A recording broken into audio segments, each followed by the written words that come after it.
I still remember that morning like it happened yesterday. The city was waking up, buses honking, shop shutters rolling open, people rushing to work, and there I was, sitting on a cold bench at the edge of the railway station, staring at the ground. I had been fired from my job 2 weeks earlier. My rent was overdue. My parents didn't know. My friends had stopped calling. Not because they didn't care, but because I stopped answering. I felt invisible.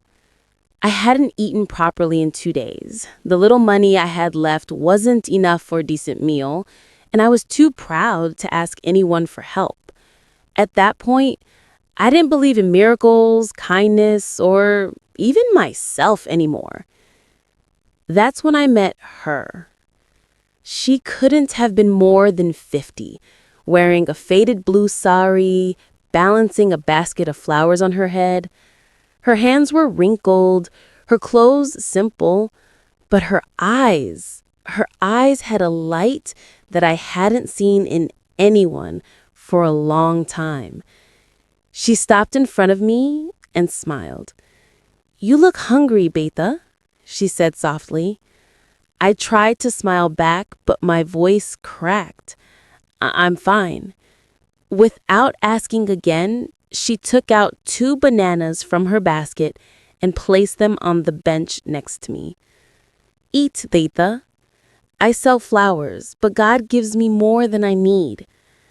I didn't want to take them. I didn't want charity, but something about her voice, gentle, motherly, broke through my pride. I ate those bananas and I cried. She sat beside me quietly until I finished. Then she said, "When life pushes you down, Beta, don't be ashamed to stand up slowly. Even a small step is still forward." Then she stood up, balanced her basket again, and walked away into the crowd. I never even asked her name. That one act, 2 bananas and a kind word, it lit something inside me. For the first time in months, I felt seen. That same day, I walked around the city searching for small jobs, anything. I helped a shopkeeper unload boxes in exchange for lunch. I washed dishes at a tea stall in the evening. I made barely enough to survive, but I slept that night with a full stomach and a little hope. Over the next few weeks, I kept working, saving a few coins, talking to strangers, and smiling. Something I hadn't done in months. And every time I saw a flower vendor, I thought of her. Life didn't change overnight. There were days I wanted to give up again, but I remembered her words. Even a small step is still forward. I applied for every possible job. Eventually, I got hired as an office assistant in a small courier company. It wasn't much, but it was honest work. I worked harder than ever before.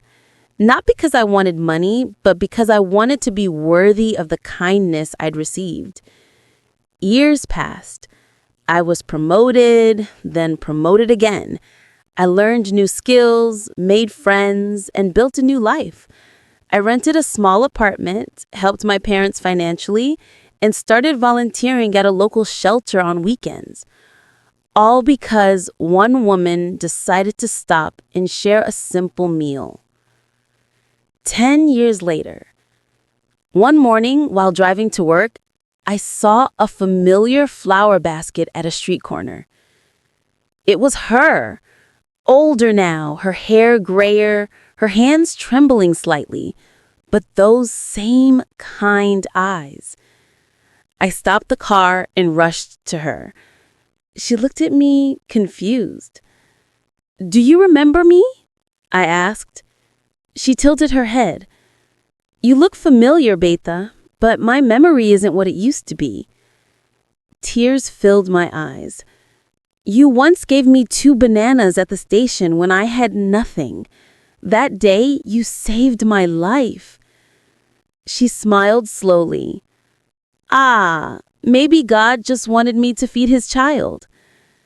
I insisted she sit in my car. We went to a nearby restaurant, not a fancy one, just warm and clean. We ate together. This time, I paid.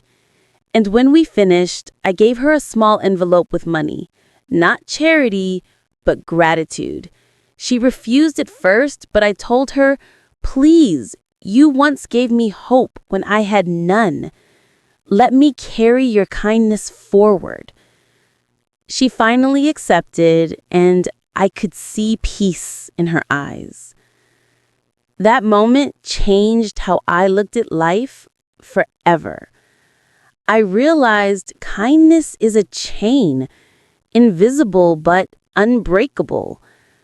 Every act of compassion creates ripples we can't see.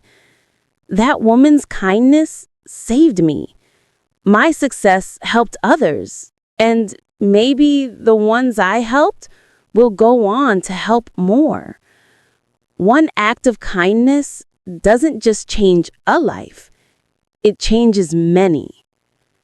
If you're listening to this, maybe you're going through something. Maybe you feel invisible, lost, or tired of trying. I know that feeling. I've lived it. But I promise you this: no pain lasts forever. And sometimes the smallest kindness, a smile, a helping hand, a word of hope, can be the very thing that turns everything around. Don't wait to be rich to be kind. Don't wait to be successful to help others.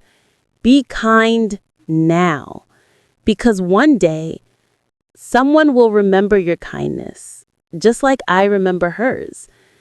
And maybe that one act will save a life. One act of kindness can change a life, and that life might be yours.